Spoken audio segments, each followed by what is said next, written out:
How to think like an entrepreneur and how that impacts your productivity. This is based on the TED Talk 6 Tips on Being a Successful Entrepreneur by John Mullins. I'll be going into 5 of the takeaways through the lens of time management. I'm Bianca and I work exclusively with self-employed professionals, which means I understand your specific challenges, your patterns, and your pressure points. I believe in compassionate productivity, where emotional intelligence meets strategic planning. First takeaway, saying to your client, yes, we can. According to Mullins, when a client comes to you with a new request outside of your wheelhouse, that you should take up on the challenge and respond, yes, we can, and then chase a solution to solve that pain. My take as a productivity mentor is be careful about this. This could be something the client asks you or some exciting new shiny object you find. When presented with a fun new idea, we're usually so excited or desperate, or both, that we just forget where we were, what were the ongoing projects in our life, and we say yes without checking our current projects. This could be problematic. While there's no problem in starting something completely new, have the maturity and the awareness that you might have to put something else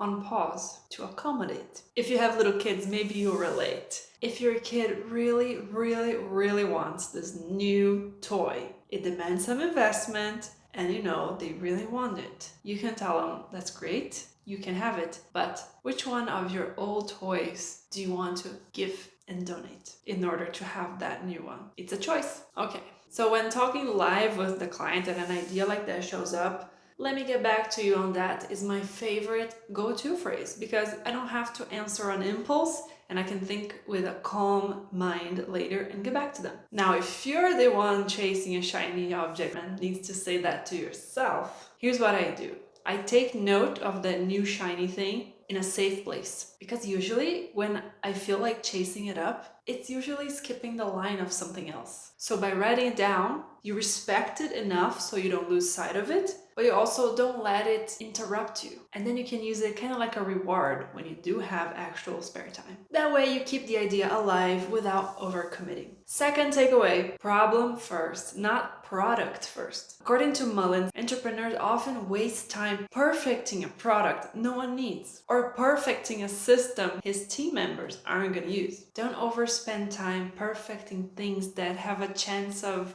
not being perceived as valuable on the other end. Through the time management lens, involve the end user early and extensively. Work based on their reports, their problems, and their pains, not based on what you think would be great. So feedback as a time saver. Instead of spending 6 months designing the perfect app, service, or internal system, put out a minimum version out and test. Working behind closed doors is like following the old waterfall method of project management, where you build everything, then launch, then realize if it's good or not. Agile is faster. Build a small test version, release it, get data, and adjust. Third takeaway, think narrow, not broad. According to Mullins, many entrepreneurs get excited about the size of a market, like it's a $1 billion industry. But going after a huge, vague audience usually means you get lost in the noise. Instead, it's smarter to pick a very well-defined niche.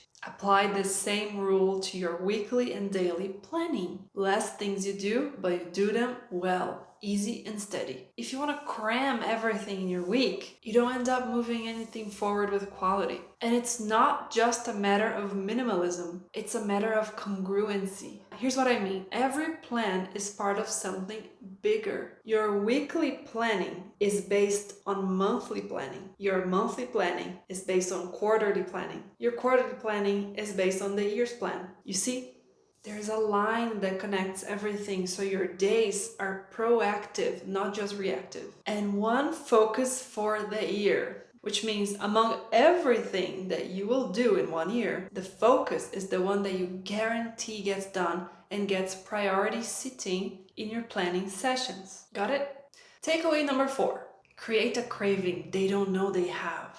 This is pure marketing here. According to Mullins, with really good marketing and the right target audience, you can get people so pumped about an idea of a product or service that they're willing to pay upfront. Through time management lens, that amount of marketing requires lots of research and creativity. So in order to be innovative, you need space to think. You need repertoire.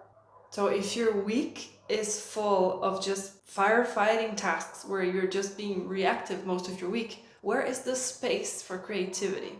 My take is that the more repertoire you have, the better the brainstorm. Brainstorming quality improves when you have hobbies and when you do different things you've never done before, when you get out of your beaten paths. Even the simple action of talking with someone from a completely different industry can spark some ideas. I know you're a busy entrepreneur, but consider that as investing in your creativity, and a plus that keeps your mind healthy. Curiosity is the healthiest state of the mind. Fifth takeaway, beg, borrow, but never steal. Mullins gives this example of piggybacking whenever possible in order to go faster toward your goals. Back when I was in game design school, the teachers would always encourage us to do a technique called gray boxing, which means instead of creating a game with assets created from scratch, characters, levels, enemies, props, everything, instead of creating that from scratch, you can simply put gray boxes everywhere to represent things and test out the mechanics, the usability, the game design itself, without wasting time perfecting something that could potentially be useless later. When producing something from scratch, one can get caught in formatting. I know that a lot of people with some level of perfectionism want to see the end result and they want to see how it'll look in the end. They're really attached to the looks of it. This is like trying to keep pristine